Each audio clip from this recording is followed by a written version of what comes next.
मोहम्मद सल्लल्लाहु अलैहि वसल्लम का तो नाम आपने सुना होगा। जी हाँ, ये मुसलमानों के नबी, आखिरी नबी हैं। इन पर ईमान लाने वाला मुसलमान होता है। पर क्या ये नाम आपने बाइबल और तौरात में भी सुना है? जी हाँ, ये नाम बाइबल और तौरात में भी आया है। तो आज की वीडियो में हम उसी पर बात करते हैं। तो चलिए वीडियो की तरफ। अस्सलाम वालेकुम। तो क्या हाल है आपका दोस्तों? क्या इस्लाम सच्चा मज़हब है? आइए जानते हैं। तुम में से बेहतर वो है जो कुरान सीखे और दूसरों को सिखाए। तो चले आइए आज ज़रा कुरान ही सीख लेते हैं। तो आप सब देख रहे हैं मेरा यूट्यूब चैनल।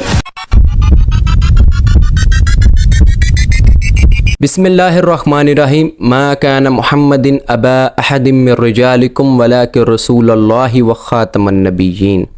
इस आयत में हमें बताया गया कि मोहम्मद सल्लल्लाहु अलैहि वसल्लम आखिरी नबी हैं। उनके बाद अब नबूवत नहीं आएगी और नबियों का खात्मा हो गया, खातमुन नबिय्यीन, मोहर लग गई है। अब यानी कि कोई और पैगंबर नहीं आएगा।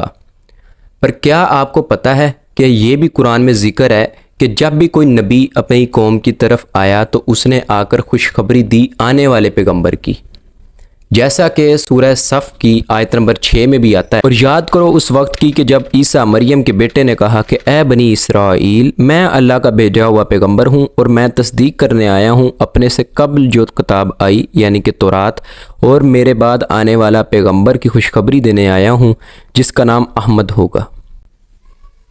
राइट, यहाँ पर बताया जा रहा है कि आप सल्लल्लाहु अलैहि वसल्लम का नाम आया कि अहमद होगा मेरे बाद आने वाला नबी। पर यह तो कुरान है। आप सोच रहे होंगे कि क्या बाइबल में भी ऐसी निशानियाँ मौजूद हैं?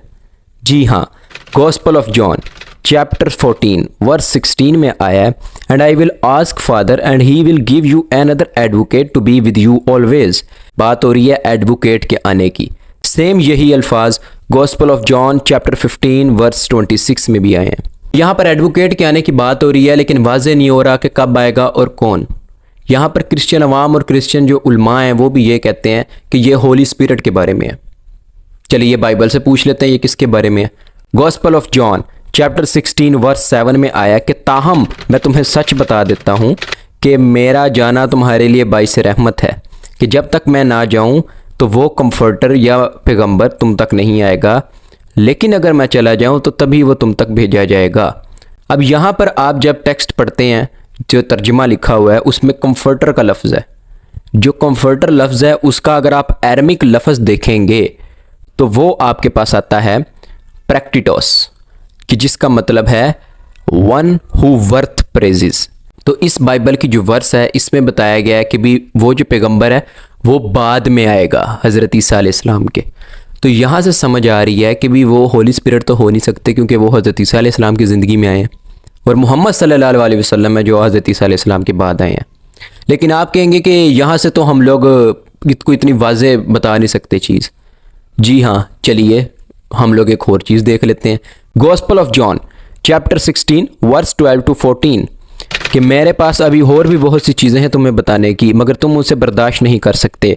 ताहम एक सच्चाई की रूह जब तुम में आएगी जो तुम्हें सच की तरफ बुलाएगी, वो खुद से कोई बात नहीं कहेगी मगर वही कहेगी जो वो सुनेगी। कुछ याद आया? सूरह नजम की शुरू की आयत में अल्लाह ताला ने बताया है कि मोहम्मद सल्लल्लाहु अलैहि वसल्लम खुद से कोई बात नहीं कहते, बल्कि वो कहते हैं जो उन तक वही किया जाता है। इस आयत में भी आया है कि वो जो सच्चाई की रूह होगी, जो स्पिरिट ऑफ ट्रुथ है, वो खुद से कोई बात नहीं कहेगी बल्कि वही कहेगी जो वो सुनेगी। तो वही की भी बात, और वहाँ पर कुरान में भी इसकी वजाहत आ गई। आप कहेंगे ये तो तुम निशानियाँ बता रहे हो आयत के अंदर से, नाम सुनना है, नाम से भी आया है। चलिए song of Solomon chapter 5 verse 16। Song of Solomon chapter 5 verse number 16 जब आप ये खोलेंगे हिब्रू टेक्स्ट में, ओरिजिनल टेक्स्ट में आप जब ये खोलेंगे तो वहाँ पर जो आयत है वो कुछ यूं है, हिक्म मुत्तकिम व कुल्लु मुहम्मदिम जहदुदी व जहरई। अभी यहाँ पर एक लफ्ज़ गुजरा है मुहम्मदिम। आई एम इम जो है वो रिस्पेक्ट के लिए होता था। मोहम्मद आ गया नाम, मोहम्मद सल्लल्लाहु अलैहि वसल्लम का नाम आ गया।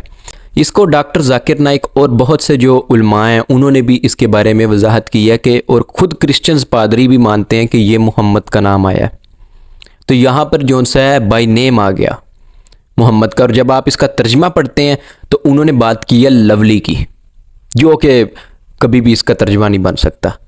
दूसरी बात अगर आप करें कि भाई यार ये तो नाम तो आ गया, लेकिन कोई ऐसी हमें वाज़ह निशानी पता लग जाए कि हम ठीक आप सल्लल्लाहु अलैहि वसल्लम से इसको जोड़ सकें। जी हाँ, वो भी देख लेते हैं। Isaiah 42 song of praise to the Lord.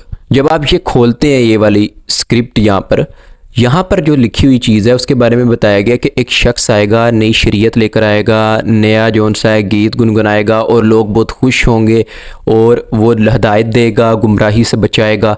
इसमें जो 2 लाइनें हैं वो काबिल गौर हैं कि जिसमें बताया गया है, let settlements where Kedar lives rejoice, let people of Sela sing for Joy. यहाँ पर अभी 2 लफ्ज़ गुरे हैं, किदार और सिला। जब आप किदार के बारे में पता करते हैं तो आपको पता चलता है यहाँ से मुराद अरब्स हैं, कि वो अरबों में आदमी आएगा, कि वो अरब से ताल्लुक़ रखेगा।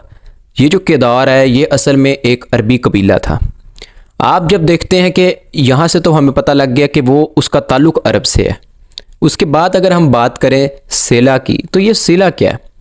सेला असल में पहाड़ी है, ये जो आज भी मौजूद है। वो आप जब गूगल मैप पे जाएंगे तो सेला लिखें, ठीक मस्जिद नबवी से कुछ किलोमीटर दूर है। महज एक इत्तेफाक नहीं, इस पहाड़ी का कहा गया कि यहाँ से वो शरीयत गुनगुनाएंगे। यकीनन ये उस मस्जिद नबवी की ही बात हो रही है कि उसके करीब की बात हुई है। तो यहाँ से हमें पता चलता है कि ये मोहम्मद सल्लल्लाहु अलैहि वसल्लम की निशानियाँ पूरी हो रही हैं। तो कैसी लगी आपको वीडियो? पसंद आई है? सब्सक्राइब कर लेना।